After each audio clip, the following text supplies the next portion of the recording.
सो अब हम लोग डिस्कस करेंगे कोड्स ऑफ क्रिमिनल प्रोसीजर्स के सेक्शंस। पहले आप लोग यहाँ पे देख सकते हैं, यहाँ पे दिया गया है 25 जनवरी 1974। इसका मतलब है कि प्रेसिडेंट का जो एसेंट मिला था इस कोड को लेके वो मिला था 25 जनवरी 1974। चैप्टर 1 में 5 सेक्शन आते हैं। आज हम लोग सेक्शन 1 एंड सेक्शन 2 के बारे में डिस्कस करेंगे। पहला सेक्शन जो है वो है short title, extend and commencement. The act may be called as codes of criminal procedure 1973। तो इस एक्ट को कोड्स ऑफ क्रिमिनल प्रोसीजर 1973 कहा जाता है। Its extend to whole of India. यहाँ पे दिया गया है except the state of Jammu and Kashmir. ये मेरा पुराना बुक है, यहाँ पे except the state of Jammu and Kashmir दिया गया है, जबकि नया लॉ के हिसाब से ये एप्लीकेबल होगा to the state of Jammu and Kashmir also. Provided, इसमें प्रोविजन दिया गया है that the provision of this code other than those relating to chapter 8, 10 and 11 thereof shall not apply। यहाँ पे जो चैप्टर्स है, चैप्टर 8, 10 और 11, ये तीनों चैप्टर के अलावा बाकी जो चैप्टर्स हैं वो स्टेट ऑफ नागालैंड और ट्राइबल एरियाज़ पर अप्लाई नहीं होंगे। स्टेट ऑफ नागालैंड और ट्राइबल एरिया पर सिर्फ चैप्टर 8, चैप्टर 10 और 11 ऑफ CRPC अप्लाई किया जाएगा, जबकि but the concern state government may by notification apply such provisions or any of them to the whole or part of state of Nagaland or such tribal areas as the case may be with the substantial, incidental and consequential modifications as may be specified in the notifications। That means कि जो concerned state governments हैं, कहाँ के state government, Nagaland और tribal areas के जो state government हैं, वो अगर चाहें तो चैप्टर 8, 10 और 11 के अलावा जो बाकी चैप्टर्स हैं वो भी इन स्टेट्स में अप्लाई कर सकते हैं with some supplemental, incidental and consequential modification as may be specified in the notification। यहाँ पे explanation दिया गया है। इस explanation में कहा गया है ट्राइबल एरियाज़ कौन से एरियाज़ हैं।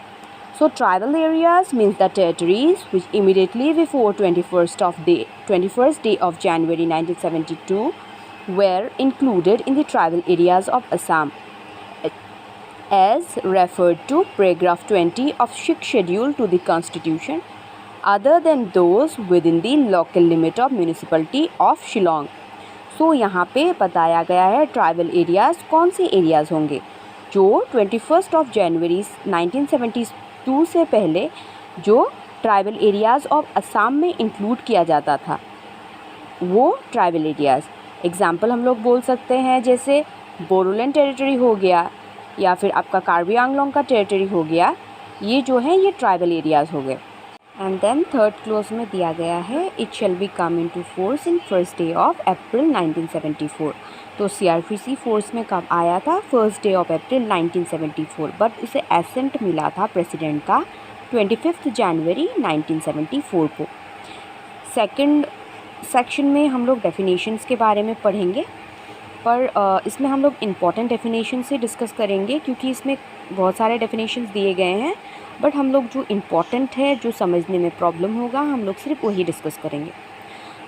सेक्शन 2A में बेलेबल ऑफेंस डिफाइन किया गया है, जिसका मतलब है bailable offence means an offence which is shown as bailable in the first schedule or which is bailable by any other law for the time being in force. Bailable जो offence है वो बहुत सिंपल है। जो offence जिसमें bell मिल जाता है उसे बेलेबल ऑफेंस कहा जाता है, और non bailable offence means any other offence, जिस केस में बेल ना मिले उसे नॉन बेलेबल ऑफेंस कहा जाता है। आपका सेकेंड में दिया गया है charge, that is to be. Charge का मतलब है its includes any heads of charge when the charge contains more head than one. इसमें डेफिनेशन के बारे में नहीं कहा गया है, इसमें बस बताया गया है कि चार्ज क्या इंक्लूड कर सकता है। ये इंक्लूड करेगा any heads of charges when charge contain more heads than one. Illustration हम लोग देखेंगे, इसमें एक इम्पॉर्टेंट इलास्ट्रेशन है, जैसे सेक्शन 2B में जो चार्ज का जो डेफिनेशन दिया गया है उसका हम इलास्ट्रेशन देखेंगे सो दैट चार्ज क्लियर हो जाए हम लोगों को।